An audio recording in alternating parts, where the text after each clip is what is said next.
প্রিয় লিসেনার্স, আসসালামু আলাইকুম। আশা করি মহান আল্লাহ তাআলার অশেষ রহমতে আপনারা সবাই ভালো আছেন।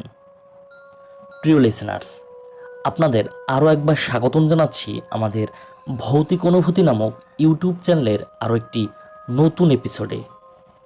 আপনারা শুনছেন ভৌতিক অনুভূতি। কিছু অনুভূতি এমন যেটা আপনাদেরও হতে পারে। আপনাদের সাথে আমি আছি সজল। প্রিয় লিসেনার্স, ছোটবেলায় হেরিকেনের আলোয় বসে মুরব্বীদের কাছ থেকে সত্য ভৌতিক ঘটনা শুনতে ভালোবাসতেন না এমন মানুষ আসলে খুঁজে পাওয়া কঠিন, এবং বর্তমানেও সেই স্মৃতি কিন্তু এখনও আমাদের তাড়া করে। আমাদের এই ইউটিউব চ্যানেলে এপার বাংলা ও ওপার বাংলা সহ বাংলা ভাষাভাষী মানুষের সাথে ঘটে যাওয়া সত্য ভৌতিক ঘটনাগুলোই মূলত আপনাদের সামনে তুলে ধরার চেষ্টা করা হয়, যা আপনাদের সেই ছেলেবেলার স্মৃতিকে আবারও জাগিয়ে তুলবে ইনশাল্লাহ।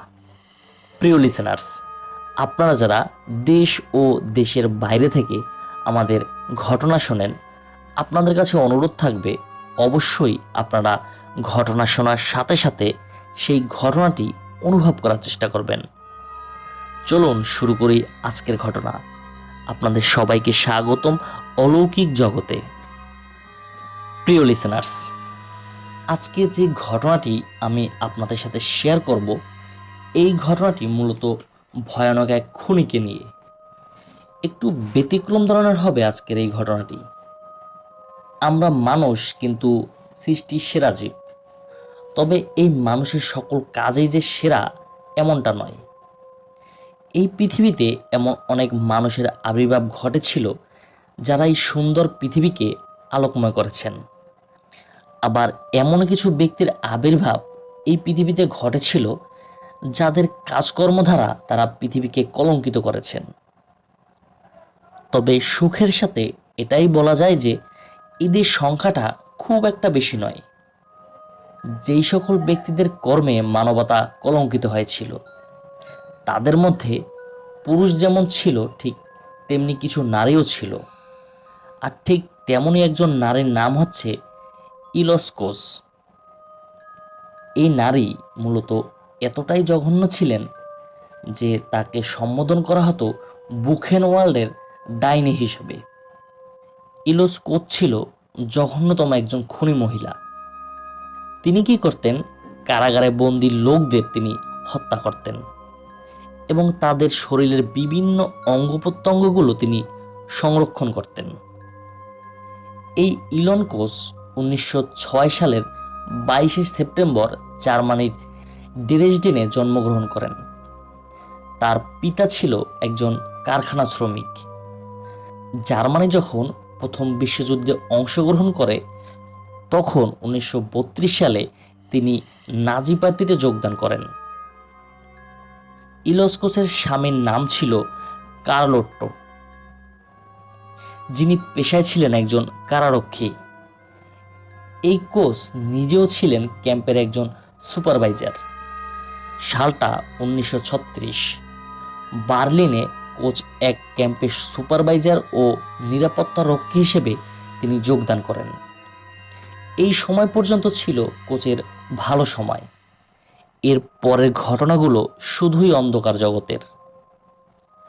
কোচ যখন ক্যাম্পের সুপারভাইজার ছিলেন, তখন তিনি এক হৃদয় বিদারক ও নির্মম খেলায় মেতে ওঠেন।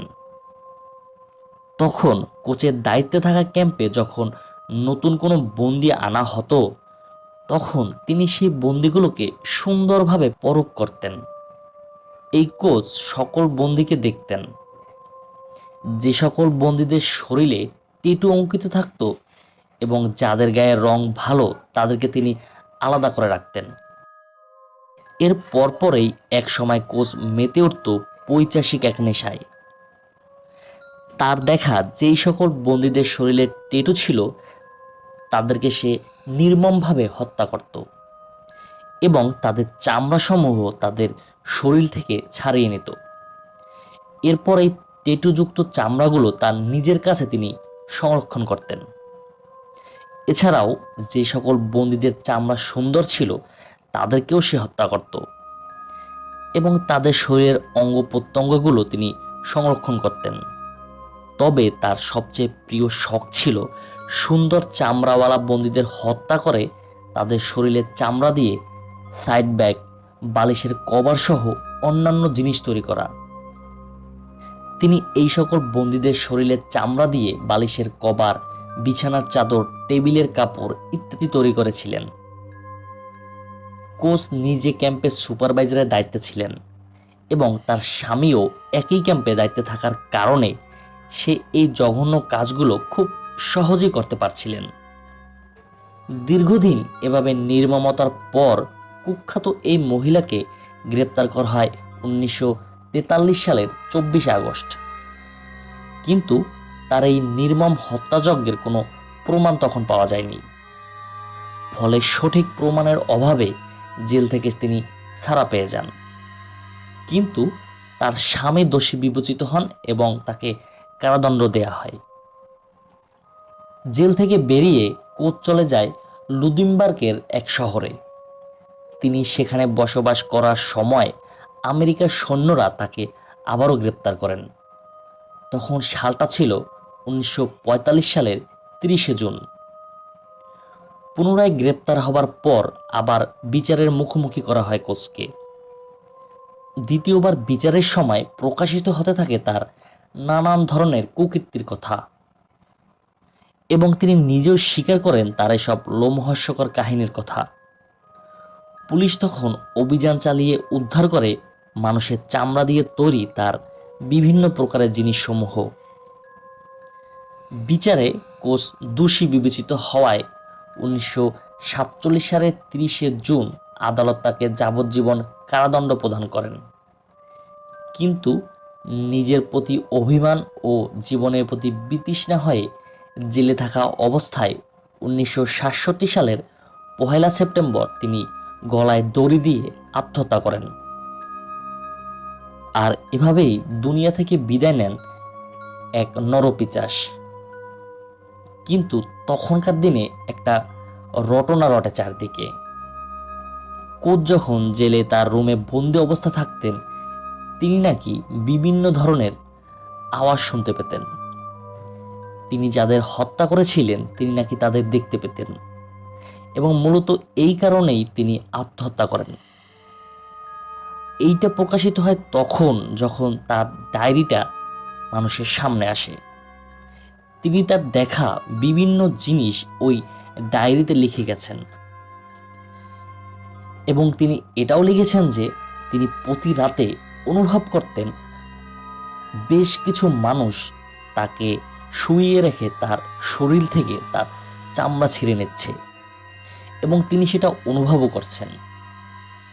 প্রতি রাতেই তিনি এই বিভীষিকাময় স্বপ্ন দেখতেন এবং এই যন্ত্রণা থেকে মুক্তি পাওয়ার জন্যই তিনি নাকি আত্মহত্যা করেছিলেন। এইসব ঘটনা তার ডায়েরি পড়ে মানুষজন জানতে পারে। প্রিয় লিসেনার্স, আজকের এই ভিন্নধর্মী ঘটনাটি আপনাদের কেমন লেগেছে জানি না, তবে একবার ভাবুন সেই সব লোকদের কথা যাদের তিনি নির্মমভাবে হত্যা করেছিলেন। মানুষ কতটা নিষ্ঠুর হলে এভাবে শরীরের চামড়া তুলে নিতে পারে। একবার কল্পনা করুন সেই সব হতভাগ্য মানুষের কথা। প্রিয় লিসেনার্স, এই ছিল আমাদের আজকের এপিসোড।